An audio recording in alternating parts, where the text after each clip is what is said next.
guys? This is Tasmania. I'm coming to you with a brand new type of series. This is really kind of like the pilot episode, and I'm doing this at almost 3 o'clock in the morning, so this should be interesting. But essentially, what I want to do with the series is basically give you guys kind of like the insight to the dark place I call my mind. And in terms of like the process of my deck building and what I do in terms of my process. Typically, the process of deck building is very, very long. There's a lot of like text that you have to put it in. It's very much like the design process. I would know I'm a design major, but where like the first step is just your first iteration, and then there you keep editing and editing. You can like subtract, add, whatever. Typically it takes around 30 to 40 minutes to put together a really good idea for a deck, because that includes research and then doing that. But essentially what I'm going to do in front of you guys right now is build a deck completely without anything. And the archetype that I select for this, just because it is like the starting episode and it is almost 3 o'clock in the morning, is Malefic. Malefic I feel like is a little bit easier to put together, just simply because they kind of outline it for you. So in terms of like what cards you can play. But I think it's a good start in terms of like what in terms of this series, in terms of where I should go. There are other decks that I definitely could do in terms of like Shadal's Nekroz that I've never really played before, but I could just try to attempt to do. But I'm not going to do them because I feel like this would be I I'm pretty certain those would be a much lengthier process. So I have a timer right next to me, and I've set it for 7 minutes. I've given myself 7 minutes to put together a deck profile. So essentially, I'm going to be speaking through to you guys what I'm looking for and what I'm looking at in terms of what I'm doing. So I'm quickly just going to search Malefic, so I have some place to start. And we are going to start right now. Okay, so the first thing I'm going to look at is their effects. Pretty much, I believe what Malefics do is that they really don't have any other effects other than the fact that you can only control one. Yeah, you can only control one, and you banish basically its counterpart, its regular counterpart. It's a special summon it. It's the only you can only control one Malefic. I believe that's the same with all of them.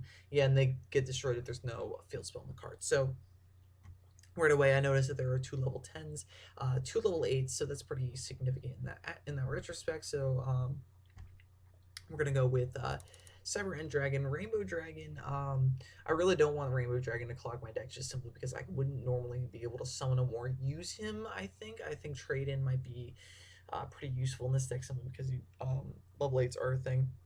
Excuse me. I just yawned, but yeah. So we're gonna play 3 Blue Eyes and 3 Stardust. And then we're going to play the Tuner, just simply because this deck has the Boss Monster and Paradox Dragon. The fact that he can... Okay, so he can select a Synchro Monster in either player's graveyard and special summon it. That's pretty interesting. Okay, so we're going to use Leo here. We're going to grab Leo. That is not what I wanted. Leo, yeah, because he's level 10. Can't make Trish. Cloud Castle's a level 9. What are the other level 10? Star Eater's a level 11, I believe. Monster, Synchro, 10. New search. Okay, so we have this guy, but you need more than 2.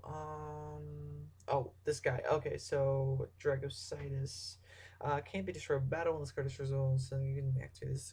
Can make a second attack in a row. During each, you can target one face of monster controls. The attack becomes half its current deck and does inflict damage to your opponent. Ooh, that's pretty significant. Okay, that guy is getting played. The fact that I'm playing a lot of the level 8s are dragons, so that's awesome. Okay, so I'm not playing level 8 synchros, so let's see here. 2 tuners. Shit. Oh my gosh.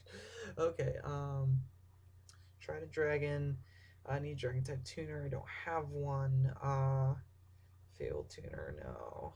Machine type tuner, but that requires super heavy samurais. That's for desk bots. Ascension Sky. Oh, Ascension Sky Dragon. Yeah, we're gonna throw him in there. I believe there are also some rank 10s here. So monster Xyz. So I know Sky Palace is pretty decent. What are you doing? talking about my phone here. So yeah, yeah. Okay, so we're at like the 3 minute mark here. So I I believe my phone just did this stupid. Um, so yeah, we're gonna just go with that. This guy Dreadnought Real Cannon, and then Gustav Max. So I believe is he two? Yeah, okay, that's two, and then Dutch one.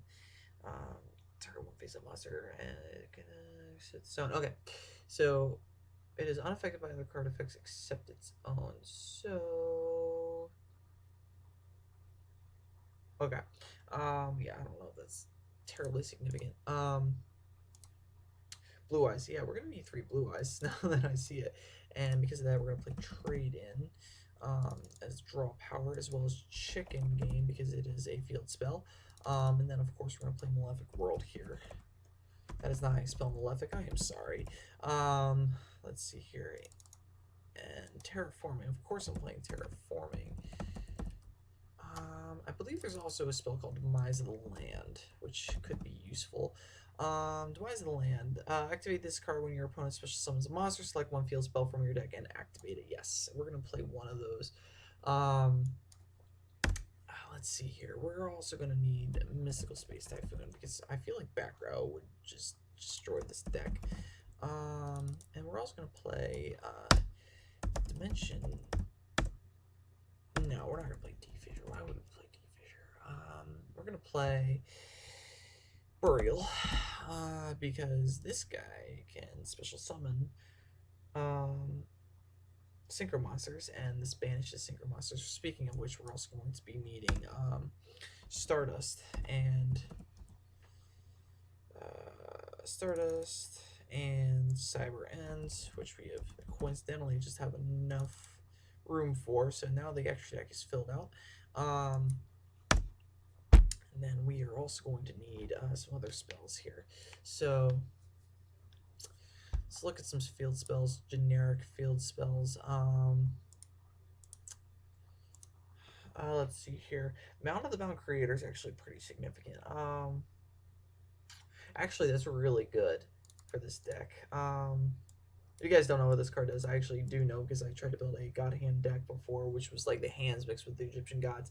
But level 10 or higher monsters in the field cannot be targeted or destroyed by card effects. So that includes their own effect, so that's pretty awesome.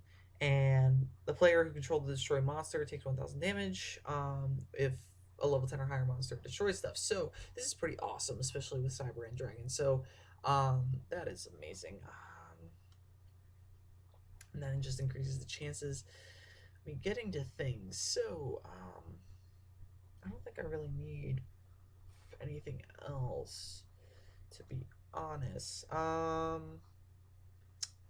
Yeah, we're not gonna need anything else. And so the rest, I'm gonna need skill drain because I don't want my monsters to be destroyed by their own effects, because that would suck. Lose one turn, I know, can prevent effects.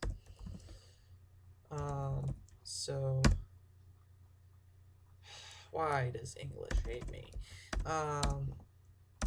So this controls during the turn this if an effect monster. Okay, that would only last one turn. So we're gonna throw in the regular stuff. I know we're probably over 7 minutes already, but I'm using the crappy phone I have to just to my advantage right now. Bottomless because yes. Oh, I grabbed the wrong foolish. I meant burial. I mean, I grabbed the wrong burial. Just notice that burial from a different dimension is the one that we want. And then the last one would probably be Ring of Destruction.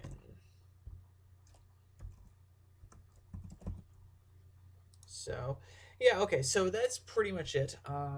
Technically I have 2.5 minutes left on my clock, but I believe that's how much time I would have probably been right on the money anyway. So yeah, so this is the deck I would probably go with in terms of testing and then go from there. I don't know how I feel about this deck. This is probably the card that I would be probably most concerned about in its usefulness.